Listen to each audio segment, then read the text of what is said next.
the main challenges to caregivers, whether employed or not, is a huge systemic failure and cultural indifference. And I hope this is changing somewhat, but that is still the case. So can we get employers to see in a much more granular way the connections between the system failures and what's showing up in their workplaces? Because they're already paying for those system failures. And could they, at the local level, because this would be much more difficult to do at a national or even state level, but at a more local level within a region, say, could they identify some of those barriers and then work with other stakeholders, healthcare providers, clinicians, home and community-based services, to begin to change some of those barriers, at least to begin with. Did you know that in 2020, there were 53 million caregivers in the United States? And by 2025, this number is expected to grow to 62.5 million. 73% of these caregivers also have a job. They are called working caregivers, and they are invisible because they don't talk about their caregiving challenges. Working Caregivers, the Invisible Employees, is a podcast that will show you how to support working caregivers. Join Selma Archer and Zack on the Working Caregivers, the Invisible Employees podcast as they show you how to support working caregivers. Welcome, everyone. Thank you for joining us today. How are you doing there, Zack? I'm doing fantastic, Selma. How are you? We're still shoveling out of snow, but that's Jersey. That's life. How about you, California? I'm doing great. No snow here. Doing great. I'm so excited because we have a great guest today with us from Tufts University, Karen Kavanaugh. And we're excited about her being with us. Hi, Karen. Hi. Thank you for having me. And again, happy birthday, Zack. Thank you. Yes, it's my birthday. 46 yes. Once again. Nah, wishing you another 100, partner. Another 100. Thank you. My mother just called me today and told me that she's 96. So I'm like, Mom, if I can make it to 96, I'll be blessed. She's 96. So yeah. Shout out to Mom out there. Yeah. Awesome. So Karen, to get started, we usually just do a little warm up and ask our guests to share something interesting about where they live. So I am in Michigan now, in Southeast Michigan. I am in a suburb of Detroit. I think Detroit is an incredibly interesting city. It is very vibrant, full of culture, history. And so if you haven't been, absolutely come and visit. It's a little difficult to get around unless you have a car. And I would say, Selma, like if you are in California, driving the freeways will be no problem for you. But it's really cold here now, and we have a much more robust winter this year than we have in previous years, and there's snow. Not my favorite time of the year, so I would suggest the summer or the fall. The fall is really beautiful with the changing colors and the trees. Yeah. Little piece of trivia for you, Karen, is the company that Selma and I used to work together with before Pfizer was Park Davis. And they originated in Detroit, didn't they, Selma? Yeah. Yes, I think so. Yes. Yeah. I've been there before. You have? Okay. I have, right near Greektown. Okay, yeah. Well, and if you do come back and you haven't been to the Detroit Institute of Arts, I should also say that the most beautiful mural by Diego Rivera is in the courtyard, and that is an absolutely must-see. It's breathtaking. We'll put that in the show notes. That's a nice little piece of trivia. Thank you. It is. Thank you for that. Really beautiful. So if we can get started, do you have a personal caregiver story that you could share with us? I have two that were really defining. Both of them were completely unexpected. Both of them involved a high degree of unpredictability. At one point, one of them was life-threatening for my person. Grateful to tell you that everything worked out okay with healing and recovery. But those experiences were really defining. And I saw firsthand how people who are providing care are often invisible, yet so essential. It required a lot of navigating of systems that I was familiar with, but just not familiar enough with to really navigate. Importantly, for our discussion today, I was so fortunate to have employers who understood. And in the first one, I had an incredible supervisor and staff who said, just go. Wow. Taking care of your person is the priority. My supervisor did the paperwork for me to take paid leave, which I had access to a month of paid leave, which was really, really important. My team just picked up everything. They all checked in on me. They also connected me to other resources. And I also had family and friends. I had access to high quality care for my person. I was very, very fortunate and eternally grateful. And my story, unfortunately, is not the one that most people tell when they have a care and work experience. You're right. Yeah, yes. Unfortunately. And is that why I know that you've been such an advocate for caregivers for so many years? Is this personal experience why you have gotten into this kind of work? Actually, it was not, although it was a little bit of serendipity. So the employer where I did work, so the Pew Charitable Trusts, they were amazing. I had many different roles there. And one of my last roles there, I was helping to lead a team of researchers who had done decades of work on household financial security.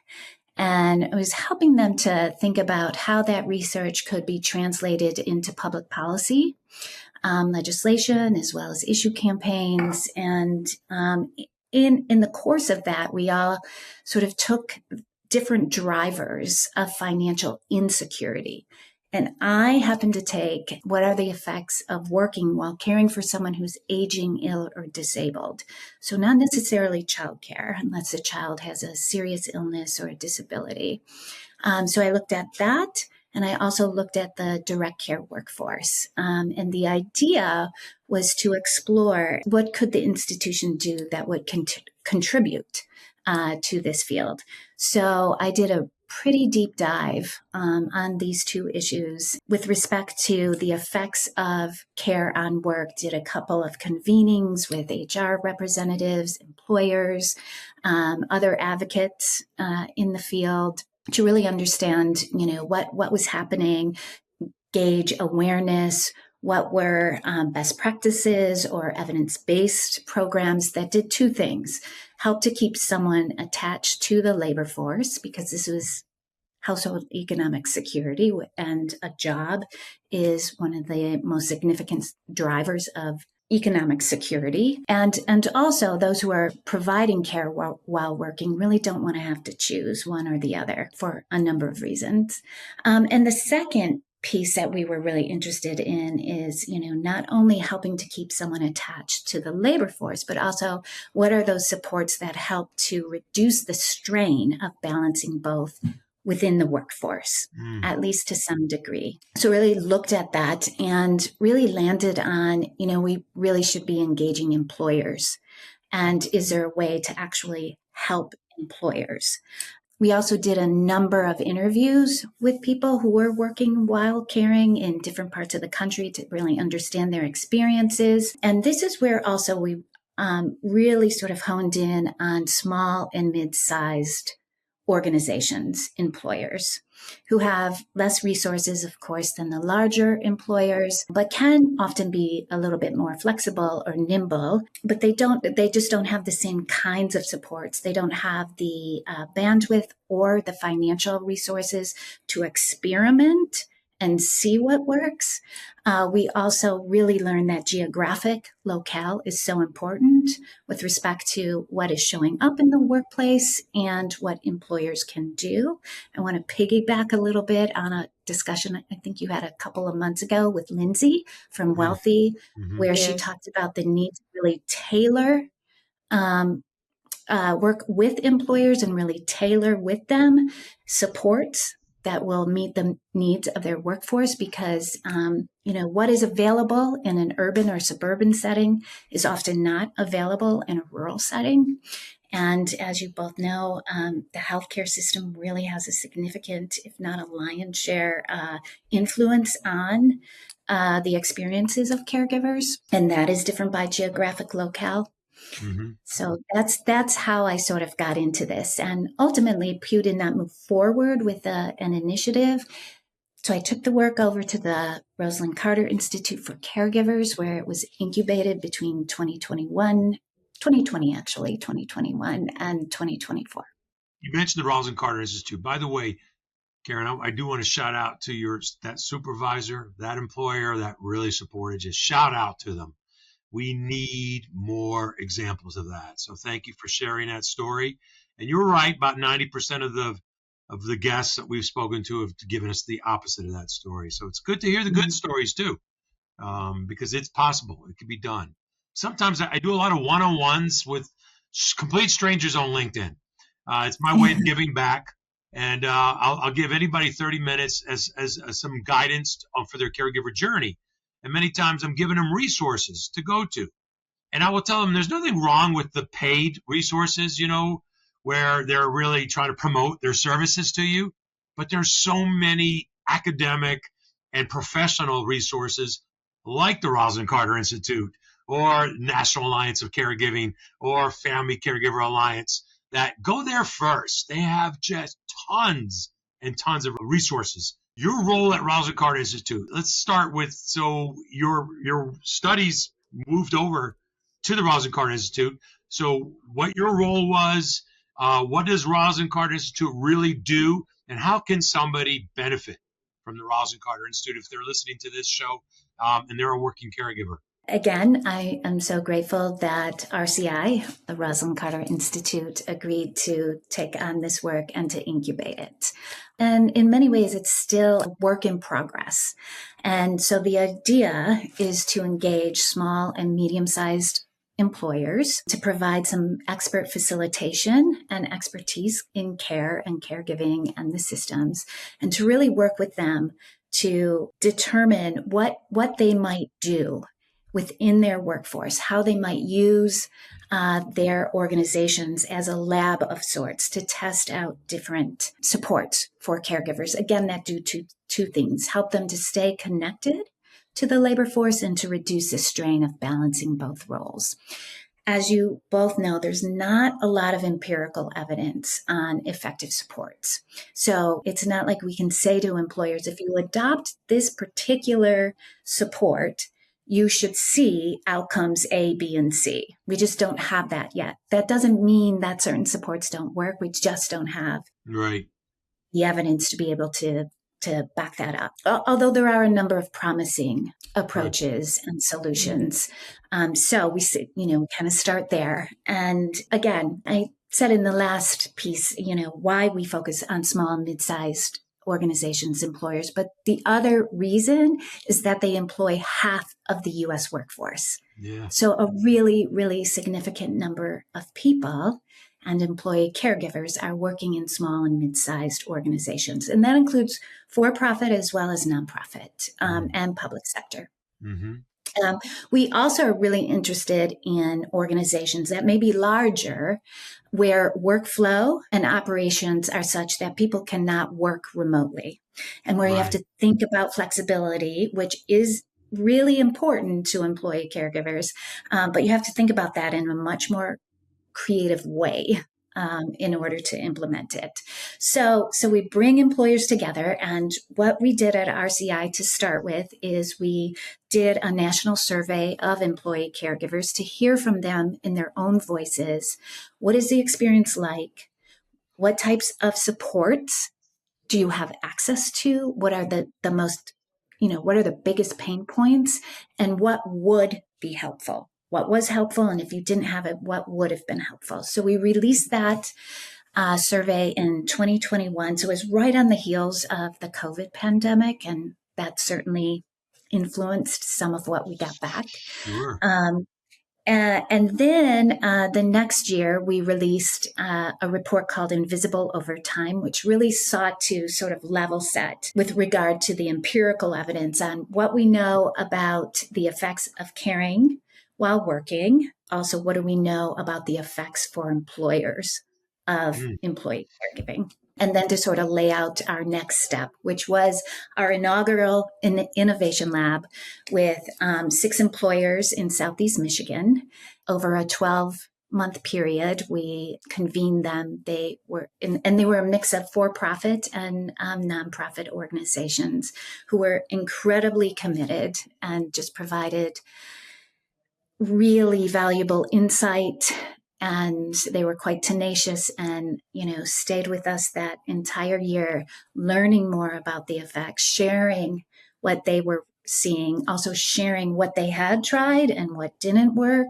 And also they were doing some informal surveying and polling of their own employee caregivers. Some of them were quite surprised to find that truly it was 20% of their workforce that was providing care. So, mirroring that national statistic.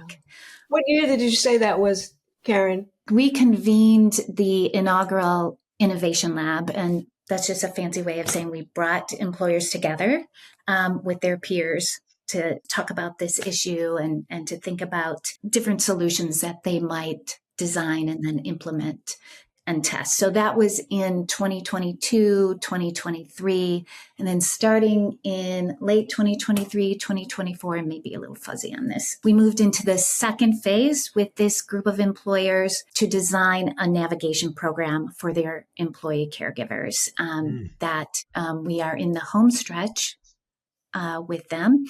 And then the next phase would be implementing and evaluating that navigation program. And I can tell you how they got to navigation.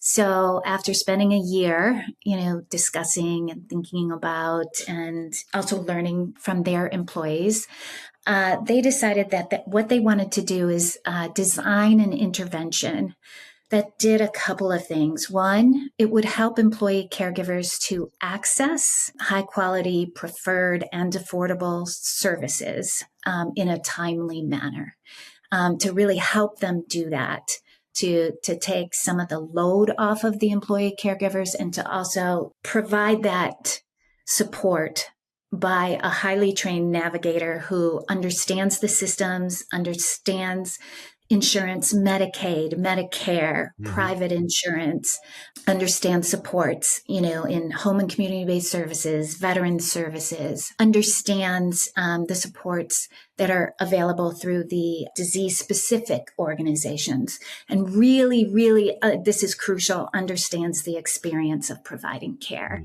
And to have someone who's consistent, who holds your story and holds your goals, who can walk with you and help you to navigate the systems, to access the supports you need, and to be a coach, to sort of empower someone. These are not necessarily clinicians, although they would be trained such that if they felt someone needed that type of support, they could certainly recommend that, and to help them with decision making.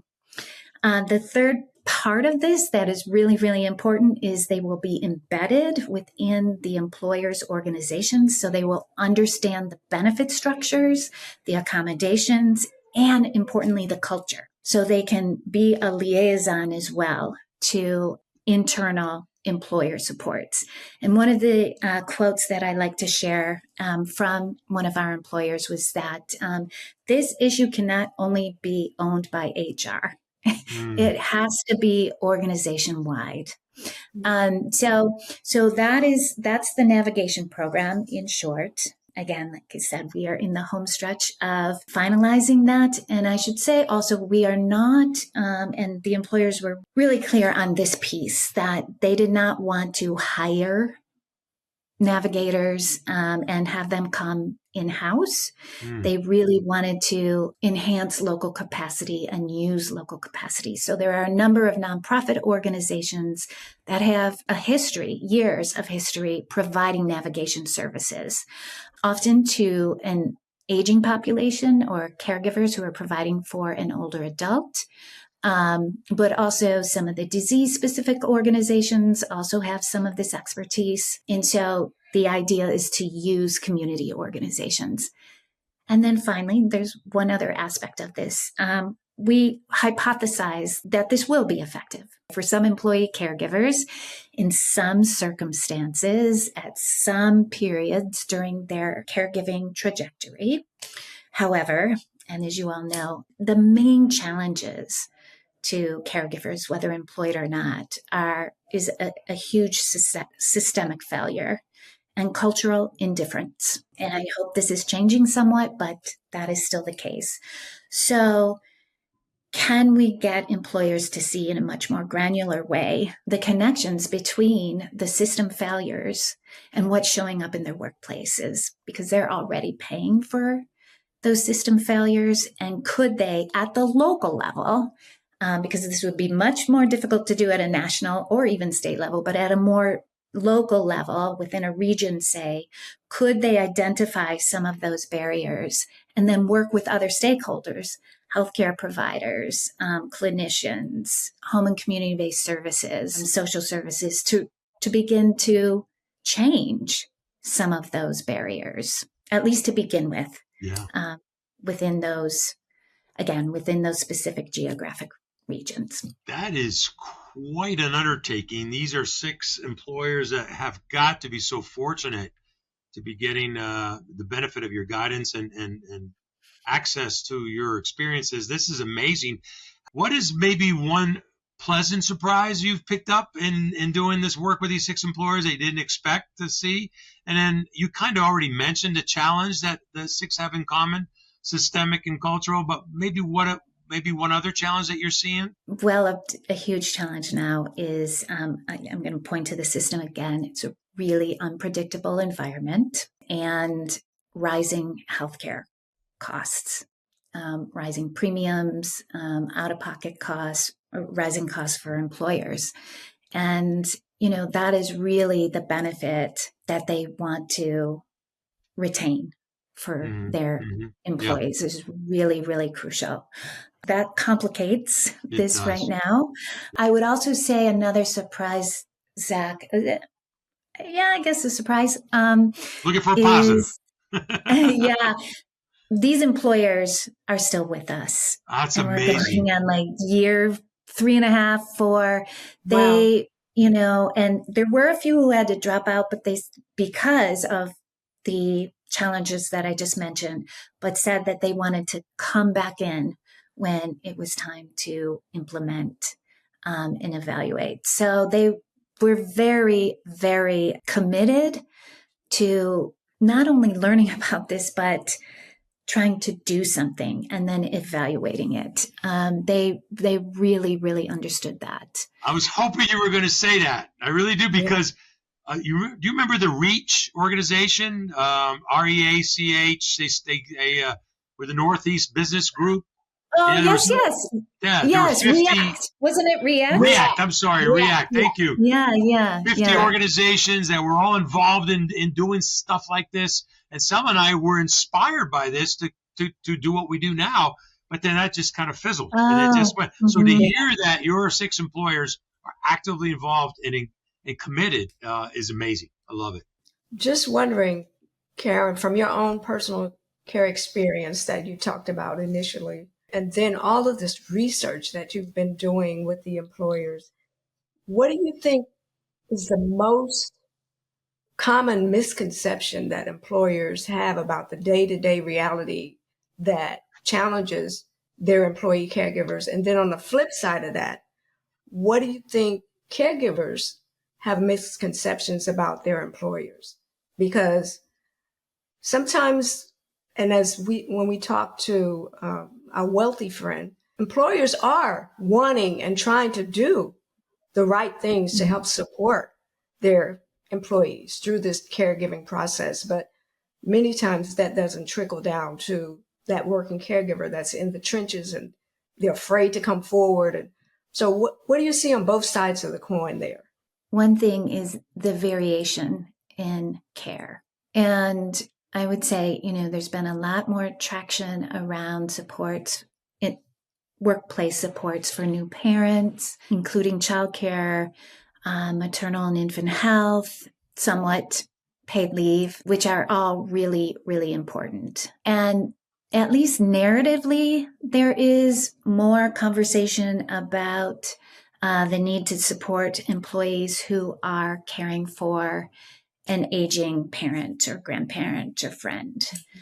So I'm so glad you asked me this question, because it is my experience that what they often don't think about, though, is that there's another huge swath of people, often sandwiched, but who are caring for example, a partner or a spouse with a cancer diagnosis, a chronic condition, a mental health condition. And often I would say those are caregivers who are most invisible, or a substance use disorder. Those employee caregivers may not really, even if you have a culture that supports care, may not want to disclose because there's still stigma there. So the variation in care is, I think it is important. And I know that that's something that employers say, yeah, I don't want to come up with 6 different approaches.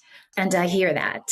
But likely what we will need are a suite of effective supports, not just 1 or 2. Things, because of the variation in care, but also the variation in industry sectors, right? And in geographic locations. And then for employee caregivers, it's a great question, Selma. And I think because the experiences are so personal, I hesitate saying this, but if you have a strong relationship with a manager or supervisor, and you don't have to disclose all of the details, but letting that person know can open up a pathway to internal employer supports and or accommodations. And from the employer model as well, one of the things that Zack and I kind of stumbled across in our work was that it's helpful if the leaders themselves are revealing their personal care stories and sharing that down the line. And that creates, more of an open environment where employees feel more comfortable coming forward.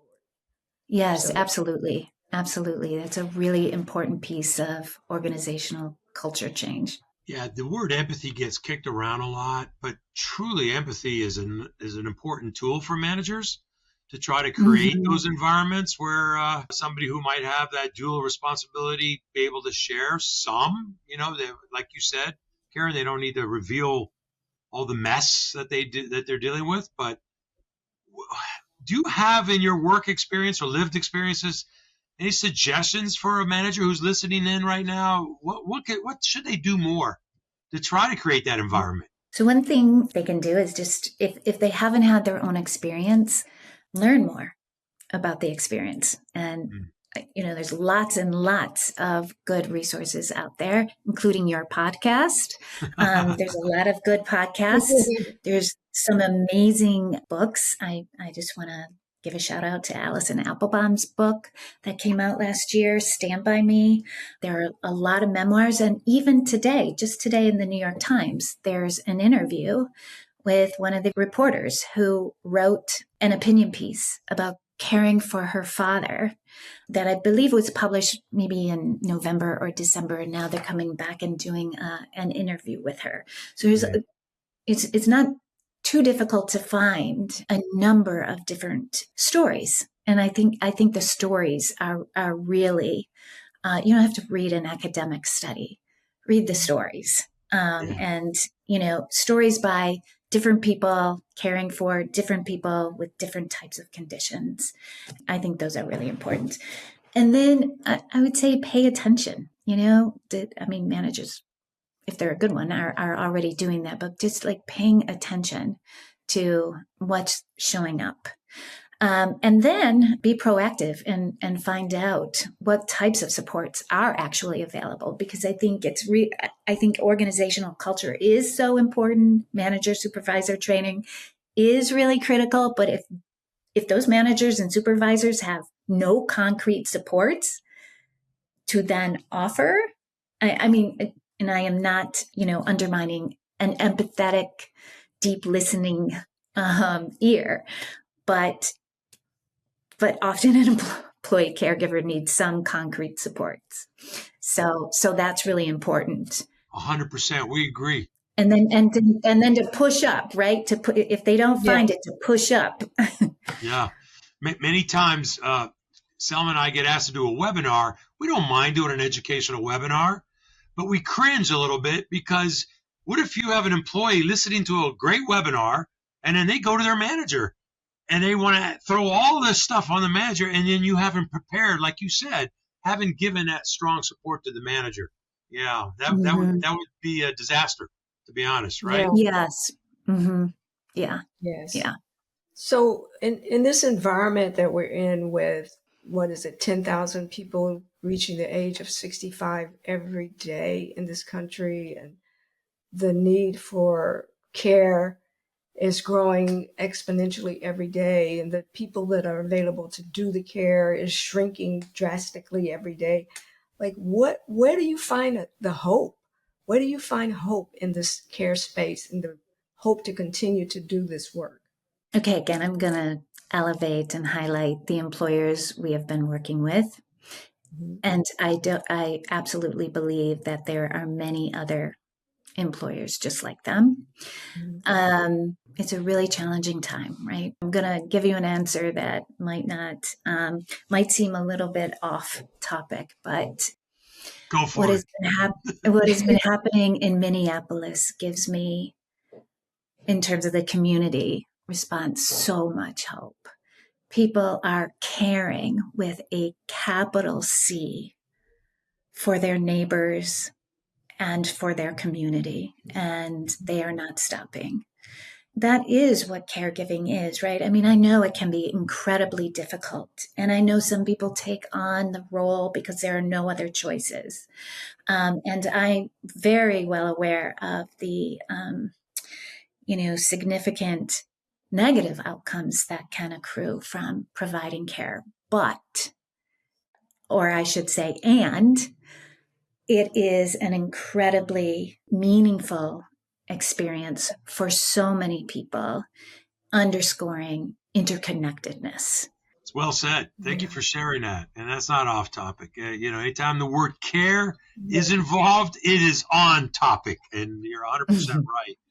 Well, you just emphasize what we often emphasize in, our newsletters and our communications, our blogs and everything, is that caregiving is a joint effort. It is a community effort. It's not something that you can do alone, even though many of us go into the journey thinking we can do it all ourselves. We quickly learn we have to have, support system to do it successfully. And there's no shame in that. In fact, there's power and empowerment in asking for help. Yeah. Yes. And also all of the solutions that are actually going to be needed they're systemic. They're not individual solutions. They're not, we'll just cope a little bit better. No. And they require, different sectors. I am going to quote someone whom I'm forgetting the attribute, but that it's not so much that the systems were poorly designed, is that they weren't designed at all. And so this is an opportunity. We need long-term care supports and services. We need long-term care financing. We need home and community-based services. We need institutions, nursing homes, where people feel comfortable going, and where family members feel comfortable taking somebody. And a lot of care by family caregivers also occurs there. Yeah. Yeah, So, yeah. Yeah. We need more advocates. I hate to say that, but we need more advocates. Shout out to Susie Singer Carter, who is a huge Yeah. nursing home advocate, who has done a mhm. 3-part documentary series. She was one of our guests. So shout out to you, Susie. Keep doing what you're doing. We need more advocates. My last question for you, Karen. I was so encouraged and I felt great when you said you believe there are employers out there that want to do more. Yeah. Because when you talk to employees, a lot of them unfortunately don't feel that way. They're like, I Yeah. wish my company had done this. So as a kind of party message from my end here, could you just give some encouragement to those employers who are listening right now, an HR leader, a people leader? What are 2 quick, practical, easy steps they should be taking now to at least get in the right direction?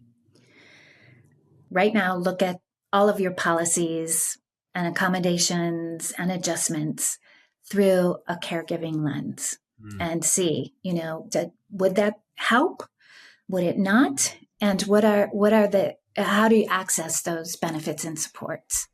Are there barriers to actually doing that? I know many of your other guests have said, survey your employees to find out what it is that would be helpful. That really is important. Another piece, I think, is just bringing in the resource to help connect people to external supports and services. Just bring them in, have them do presentations. They can ask, if somebody needs help with this, they can give them a link or an email address. So, to protect privacy, but right away, they can do that. There are community organizations that are out there who can come in and help with that. And then really thinking about your communications to your workforce and really thinking about how you might show and demonstrate that you understand that caregiving is a lifespan issue and that many employers are going to have that experience. Some might even have that experience more than once. And that you want to support it just like supporting a new parent. It's rare we get somebody with deep research and lived experiences like yourself, but I just got to ask you, you just listed easily 4, I think, steps there were that you could take that are easy, to be honest. But can I ask you, and I want to leave this on a positive note, I'm not looking for a negative, but I want to ask you, why do you think, though, employers aren't doing some of these steps? I do think that there is still an awareness issue. I am going to agree with Lindsay. It's a bandwidth issue, and it's especially a bandwidth issue now. This issue gets crowded out by other concerns. Thank you. Thanks for sharing that.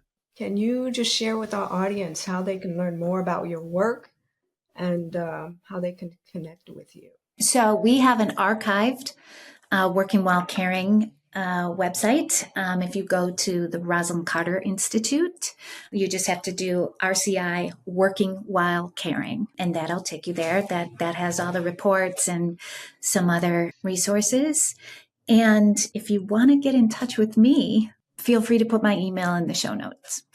Okay, great. Okay, with your permission. Just thank you, Karen. You're just a valuable advocate and resource to the 63 million caregivers out there. So thank you. Absolutely. Oh, well, thank you too as well. And I'd love to ask you questions at some point. So I hope we can hop back do that on this podcast now? I mean, you both have such a wealth of expertise too. So I'd love to know, what gives you hope? And let's do this. We haven't had a guest ask us a question. Let's do it. Keep it rolling. Let's keep it rolling. Okay. Go ahead, you, Karen. And Selma's going first, but go ahead, Karen. So please tell me, what gives you hope? Well, I'll tell you what gives me hope is that as a caregiver, I've been, as you said, you mentioned that you can be in a caregiver situation more than once. And as you know, being from the Rosalynn Carter Institute, the 4 kinds of people, right? Right. So I was caregiver for my mom for well over 10 years. And now I'm caregiver for my husband. So I've been a sibling caregiver and a spousal caregiver. And they're very different. And the power level is very different. And the interaction is very different. And the expectations are very different. Yeah. But what gives me hope is that every day, from a personal standpoint, I know that I'm contributing to the quality of life of that individual, as well as those around who can benefit and learn from the experience. So I know that I'm helping that person live a longer, happier existence, however long that may be. But if you look at it in the stream of things, none of us know how long that is for any of us. But I know that the work that I do in caring for, a family member is helping them to have the happiness and a longer life than if I did not contribute to that. So that's what gives me hope, is every day when someone, wakes up in the morning and they're smiling and they're ready to go out and do it, that gives me hope. Yeah. How about you, Zack? I'll say two quick things that give me hope. One, since Selma and I've been doing this now for like the last 7 years, part-time, but now full-time, I have met some of the most amazing champions, advocates in the caregiver space. Some of the most amazing people, like yourself, like Jason Resendez, like Susie Singer Carter. There are I can name hundreds, to be honest. So there's an army out there that's just waiting and ready to do something about this. So that's given me hope. But in order for them to really do this, as you said, Karen, we need systemic changes and help. And what's given me hope there, because I'm an eternal optimist, careful, eternal optimist, but what's given me hope is that I find there are more people when I talk about what I do that tell me their caregiver story that say, what are you talking about? I don't have a caregiver story. And that, the numbers is going to tip the scale where we must make changes. And I'm sorry, you politicians out there, your voters, we're talking about your voters, and they're the ones that you're going to be voting you in, and you better be listening to their concerns. There's quite a few. 63 million is about 4 or 5 states added together that we need to be listening to their voice. More and more becoming seen, more and more becoming heard. I just hope that Selma and I are still around when we are able to say, yes, that change has been made. But that's a great question. Thank you. Same. Thank you so much for asking us that. And there was one other piece that we didn't talk about that employers should be thinking about, and that is anticipatory grief and bereavement. Yeah, that's part of the journey, without a doubt. We've had Leslie Wyrick on our podcast, and she's a fantastic grief counselor and speaks on grief. Yeah. We hope to also in the future get a couple of other grief experts. That is extremely important, Karen. We talk holistically when it comes to the caregiver journey, pre, during, and post, without a doubt. That's great. Yeah. And when we say grief, we're not just talking about the care recipient, we're talking about the caregiver role, right? Yeah. Right. And we even do a little career counseling. We've been telling almost every caregiver that we speak to, if you're not putting on your resume, on your LinkedIn profile, that you were a caregiver and these were the skill sets that you were doing, that you are missing great opportunities because you're valuable. I know that, Thank you so much for your time, Karen. What a pleasure. Well, thank you both. It was so lovely to talk to you both. And Zack, I hope you get some time now to celebrate your birthday. Thank you so much. Thank you for tuning in. Be sure to catch new episodes of Working Caregivers, the Invisible Employees podcast, every other Tuesday. Please also visit our website, invisibleemployeeadvocates.com, to subscribe to our newsletter, purchase our book, and learn more about how we can help you strengthen your workplace to become more supportive of working caregivers.